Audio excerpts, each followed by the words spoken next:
everyone! So today I am going to be doing a book review on The Sacrifice of Sunshine Girl by Paige Mackenzie. I read the first two books in this trilogy. This is the third book in the Haunting of Sunshine Girl trilogy. I absolutely loved the first two books, and this book is released on April 4th of 2017, and I just could not wait for it to come out, so I ended up DMing the author and asking her who I would have to contact in order to possibly get an ARC of this book, because I figured I'd have to go through like her publisher or something. But she was really sweet, and she said she had an extra copy of an ARC that she could send to me, and she as well signed it, which was really sweet. Obviously this is an ARC, so this is not the final cover. I will post a picture of what the final cover looks like here. I absolutely love it. I think it's my favorite cover out of the three so far. Obviously, if you've not read the first two books, this review probably won't make a lot of sense to you, but I'm also not going to be like spoiling anything. So this book picks up exactly where the last book left off, and it took me a little bit to remember exactly what was happening. Luckily, the author did a great job of like explaining who the different characters were and stuff, which was really awesome for me to remember.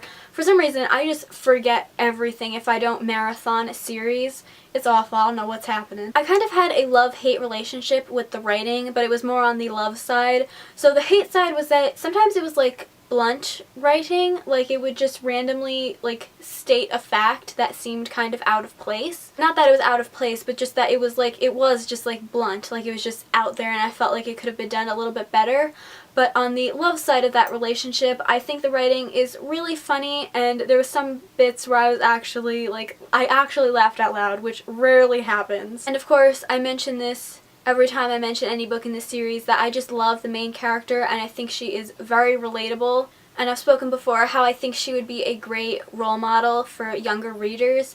And as well, even though this book is a little bit darker and it has some violence and some more like gory-ish bits, it doesn't have any swear words or inappropriate content. It's very clean besides the bit of violence and gore. It did have a few typos, but I can't really say anything about that because it is an ARC, so that might be fixed in the final edition. One of the things that I really appreciated about all of these books is that they have a lot of references to like pop culture and stuff like that. So she has a taxidermy owl, which she calls Doctor Who, like H-O-O, Who, Owl, get it? There's also other like fandom references like Star Wars and Jane Eyre and Jane Austen and The Lord of the Rings as well, so I really appreciated all of that just because I'm such a geek. This book also had short chapters, which I absolutely love. It made me fly through this book so much faster.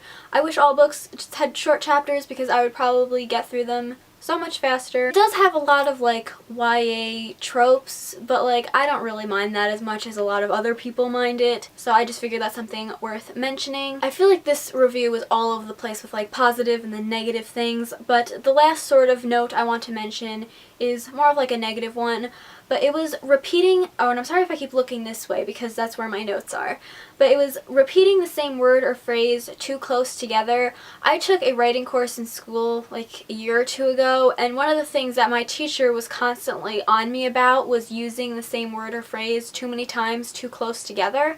So since then, that's something that I've always been like really focused on, or something that I really notice anytime I'm reading a book. And that was something that I felt happened a lot in this book. Like in one page or in one like paragraph, they were speaking about a person and they kept using his name instead of saying like him or his and stuff like that. They just used his name every time they were referring to him. And I thought at this point they know who it is they're talking about. They don't need to keep using his actual name. They can say like him or his. And then there was another bit that I wrote down where it said, like, so-and-so leaped to their feet when I entered the room, period. Mom also leaped to her feet. Where it's like, leaped to her feet used twice in two sentences right next to each other. I felt it should have been a little bit different. Like, so-and-so leaped to their feet when I entered the room.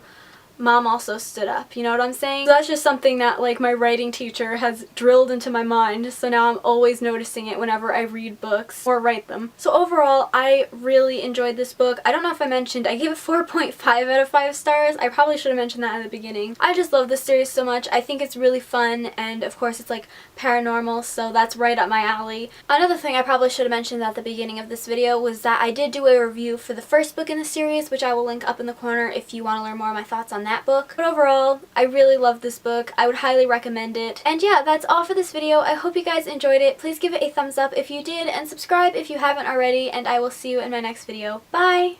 So this book picks up exactly where the the left book left off. Picks up exactly where the left book, my gosh. So this book picks up,